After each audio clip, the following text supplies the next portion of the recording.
lovely people, Nina here, and if you're thinking it's not Friday but you're uploading a video, you would be correct, because on Tuesday it's election day, which means we have to get out and vote. Well, not me, I early voted. If you've early voted, I adore you, and that's great. If you're voting on the day of, it's Tuesday, and we need to be getting out to vote because it is very important, and our local elections are on the line, as well as the overall big presidential election.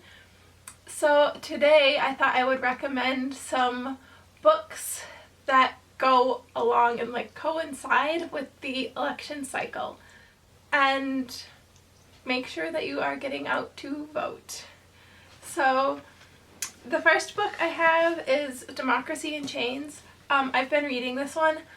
I talked about this in one of my past videos. I think it was my fall to be read list, that I wanted to read this because of the election cycle, and I've started it and it's really good. It's really interesting. It's more like, research-ish based, so it's a little bit denser, but it's really good. It's about essentially billionaires on the right wedging their way into politics and money in certain parties and politics.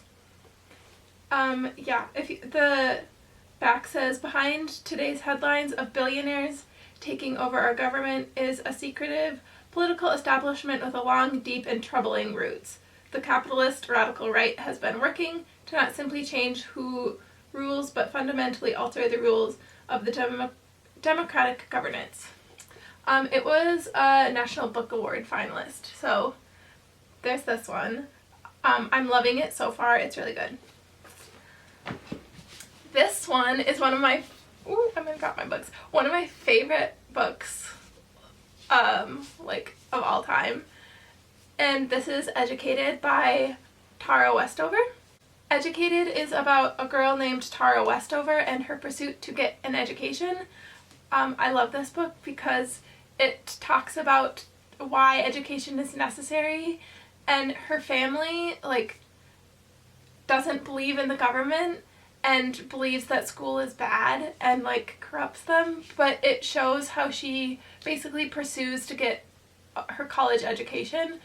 And yeah, her mom homeschools them, but she never had a high school education. And there's this, her grandparents also push her to pursue education, and she just wants to go to school. So that's this. This is based on her actual life. This is a true story. If you have the time and you want to read and you haven't read this, I've seen this kind of all over Book Talk and such. It's really, really, really good. It's gripping. I bought this copy used off of Thrift Books, and it was $4, and it's in perfect condition, and it's hardcover. So there's that one. I really, really love this book. 5-star book. The next one I have is Separated by Jacob Soboroff. I need to read this one. I haven't read this yet, but I thought I would recommend it because of the topic. It's about what happened at the border. So on the back it says, Jacob Soboroff was one of the first national reporters to break the story on conditions of children separated from their parents at the border under Trump's administration's zero tolerance policy. Though cameras were not allowed into the detention centers, Soboroff was able to explain the situation with clarity and descriptive analysis that was as powerful as any visual. So it's his reporting at the detention centers under Donald Trump's zero tolerance policy and the status of the immigrants coming here. This one I feel like is going to be a bit of a harder read. I really want to read this. I've had it for a year or two, but I really want to read it. So this is on my to be read list, but Separated, if you want to learn about what happened at the border crisis under Donald Trump. And then the last one is We Are All Greta, Be Inspired to Save the World. It's me. I had to pick an environment book because I'm a huge environmentalist and advocate for the environment. So this is We Are All Greta, and it's basically, it has like, I'll show you, like graphics in it too.